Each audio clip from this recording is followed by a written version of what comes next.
La guerre est en Europe, la guerre est sous nos yeux en Ukraine. Poutine se comporte comme un despote éclairé, rêvant à nouveau de la Grande Russie, imaginant des conflits là où il n'y en a pas. On sait déjà ce qui s'est passé en Tchétchénie. Je n'ai pas oublié non plus ce qui s'est passé lorsqu'il a voulu annexer déjà une première partie de l'Ukraine qu'on appelle la Crimée. Et là, il n'a pas hésité à bombarder la plupart des grandes villes ukrainiennes. 45 millions d'habitants qui sont sous le coup des bombes.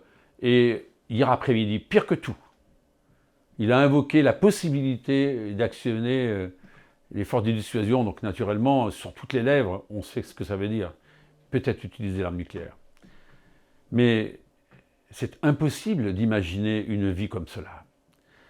Toutes ces populations qui fuient, d'ailleurs bravo à la Pologne, à la Roumanie, à la Hongrie, à l'Autriche, d'accueillir des réfugiés, la France prendra sa part. En tout cas, l'Europe, dont on a souvent regretté qu'il n'y ait pas d'Europe de la défense, est en train de s'organiser pour apporter des soutiens militaires. Et c'est une démarche sans précédent, notamment de l'Allemagne. Ça veut dire que cette Europe de la défense qu'on n'a jamais constituée, c'est une exigence non pas pour aller faire la guerre, mais pour être force de dissuasion. Parce que Poutine ne comprend que la force. Il ne comprend que la force.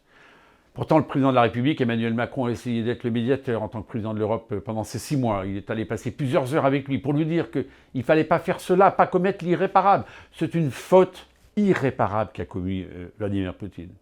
Donc maintenant, il faut trouver les voies et les moyens pour que les discussions, que la diplomatie reprenne son rôle, sa place pleine et entière, qu'elle n'aurait jamais dû quitter. Et l'Europe doit savoir, et je le dis avec beaucoup de gravité, moi qui suis un enfant d'après-guerre, qu'elle doit se protéger elle-même et qu'elle n'attende pas d'un parapluie américain ou de je ne sais qui. Et donc c'est ça notre indépendance. Si le général de Gaulle était là, il dirait oui, une Europe indépendante et une France forte. Il nous faut la bâtir.